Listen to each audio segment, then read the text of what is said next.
Estados Unidos está hoy en una posición geopolítica muy complicada derivado de todo su intervencionismo bélico que ha tenido en el exterior, con lo cual tiene pleitos casados con muchas naciones.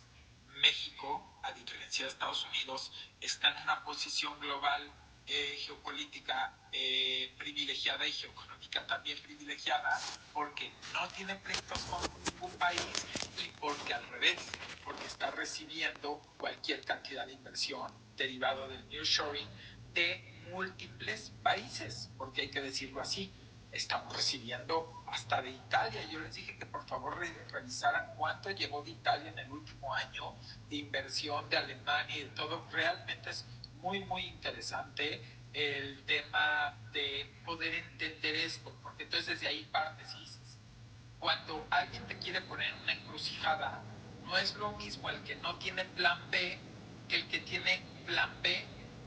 Nosotros sí tenemos plan B, ahora lo que explicamos, pero quise empezar con esto para poder entender cuando digo por qué México está en una posición inmejorable geopolíticamente y por qué Estados Unidos no. Porque Estados Unidos tiene como la primer nación en el mundo de mayor consumo, porque hay que reconocerlo así, tiene una demanda tremenda. Esa demanda tremenda lo vuelve codependiente en su economía al consumo y al crédito, ¿no? Así está basada su economía. ¿Qué pasa si tú como primer mandatario, o sea, entre paréntesis Trump, decide golpear al consumo? Porque en el momento en que tú golpeas el abasto, golpeas los costos, los precios al consumidor y generas inflación y también puedes generar escasez, le vas a pegar al consumo y le vas a pegar al eje de tu economía y por ende obviamente también le pegas al consumo del crédito, vamos a decirlo así, ¿no? Que va derivado del consumo de los productos como está diseñada la economía estadounidense.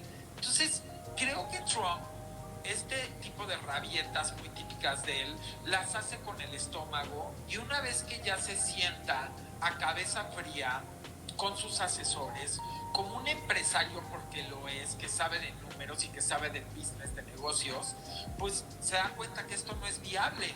Definitivamente no es viable para ellos. Ellos son los perjudicados en todos los sentidos. Y ahorita lo voy a explicar por qué, pero quise empezar con esto. Era muy importante que entienda la audiencia a qué me refiero cuando digo México posición inmejorable geopolíticamente y geoeconómicamente versus cómo está Estados Unidos. Imagínense, Estados Unidos peleado con Chile, se quiere pelear ahora con México y con Canadá, se pelea con medio mundo, bloquea comercialmente a otra cantidad y económicamente a otra cantidad de países a como se le da la gana. Quiere mandar en todos los países y es súper injerencista. El mundo está enojado en gran parte con ellos. México no tiene ese tema, porque México ha aperturado, uno, a no ser injerencista, dos, en abrir su país para que pueda realmente llegar toda la inversión de todos los países. Tres, ha impulsado tremendamente mediante estos programas que empezamos con el expresidente Andrés Manuel López Obrador en infraestructura, en energía, en poner en orden la casa, en todo lo que es transportes, en vías de comunicación, en el tema también de ver cómo sacamos adelante a nuestra población, de cómo nos los dejaron los neoliberales y conservadores en una fábrica de pobreza. O sea, no fue en balde, es realmente, siempre lo dijimos, son los cimientos desde este 2018 y finalmente este es el segundo piso y pues va para muchos más pisos mientras se respete el decálogo y la misión y la visión del Proyecto Nación que finalmente generó Andrés Manuel López Obrador en su momento y que ahora vendrán muchas continuaciones más, bendito Dios, siempre y cuando se respete esa misión y visión, el decálogo y sobre todo muy claramente el Proyecto de Nación. Entonces, dicho esto sea, es muy interesante ver qué le detonaría a Donald Trump hipotéticamente ya Estados Unidos si generara y si llevara a cabo este plan del 25% de aranceles. Bueno, imagínense, la suma, yo estuve haciendo números toda la noche, ¿no? es a lo que me dedico, me fascina, ¿no? Entonces dije, a ver, ¿cuál sería el impacto? Vamos a hacer una corrida financiera, yo creo que es lo más inteligente. Entonces, la corrida y en los análisis de los números, llegó que hasta el 45% de las importaciones que realizan su totalidad de Estados Unidos corresponden a la mezcla de México, China y Canadá.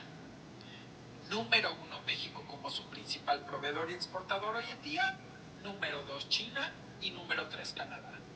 ¿Qué haces en un país donde estás dispuesto a pelearte y a meterle 25% de aranceles, aunque con China ya tiene ciertos aranceles y le quiere meter 10 más, vamos a decir 25, vamos a generalizar hipotéticamente, al 45% de tus importaciones, cuando el gasto per cápita mensual de un estadounidense es de $3,600 a $3,800? Estoy hablando del promedio, gasto per cápita promedio mensual. ¿Cómo le impactaría que de pronto el 45% de lo que importan le jinques un 25% más de arancel? Pues tremendamente. ¿Por qué? Porque automáticamente tendría la población un impacto de un gasto adicional de $1,300, desde $1,200 a $1,400, para ser exactos, ¿no? En ese rango va. Entonces, ¿qué hace la población a la que, porque toda la población va a ser impactada, pero cuál es la que realmente sufre? Pues la clase trabajadora y la clase media. ¿Y de qué está compuesta la nación vecina, Estados Unidos? En su mayoría de clase trabajadora y clase media. De eso está hecho Estados Unidos. Entonces, ¿cómo tú a la mayoría de tus votantes, a la mayoría de tu población, le vas a meter y le vas a quitar un gasto que no va a poder pagar adicional de $1,300 sobre lo que ya gastaban, causándole una pérdida de poder adquisitivo, causándole una bomba inflacionaria a tu país y causándole algo gravísimo que también genera escasez? Pero otra cosa, acuérdense lo que les dije al principio, Estados Unidos, su economía está basada en consumo y crédito al consumo. Entonces, si tú le pegas ahí, también le vas a pegar al crédito. Porque ¿qué pasa si a la gente en Estados Unidos no le alcanza? Pues tiene que comprar más, lo va a comprar a crédito porque es un modus vivendi, así viven pagando bills. Esa es la realidad de la gente estadounidense. Su vida transcurre pagando bills que llegan por el correo y toda la vida están persiguiendo eso, y por eso no tienen tiempo de muchas cosas ni calidad de vida, porque también hay que hablar de eso. Y que de pronto le metes esa bomba y los metes a parir chayotes y le golpeas a tu sistema financiero, a tu sistema económico, a tus empresas, y como un dominó, porque en el momento en el que tú le pegas a ese consumo y a esa incapacidad pagadera de los créditos, pues, se vuelve una bola de nieve de pagos crediticios que le pegan directamente a toda la economía y causan algo gravísimo. Es un estrago gravísimo en una economía que está basada en el consumo y en el crédito al consumo. Entonces, realmente esto es un disparate, pero es un disparate para Estados Unidos en buen plan, porque hipotéticamente, seguimos con lo hipotéticamente, ¿qué pasa? ¿Qué sucede si esto se llevase a cabo y de pronto no hubiese el abastecimiento que corresponde a la demanda de consumo de esa nación? Estados Unidos no tiene cómo producirlo.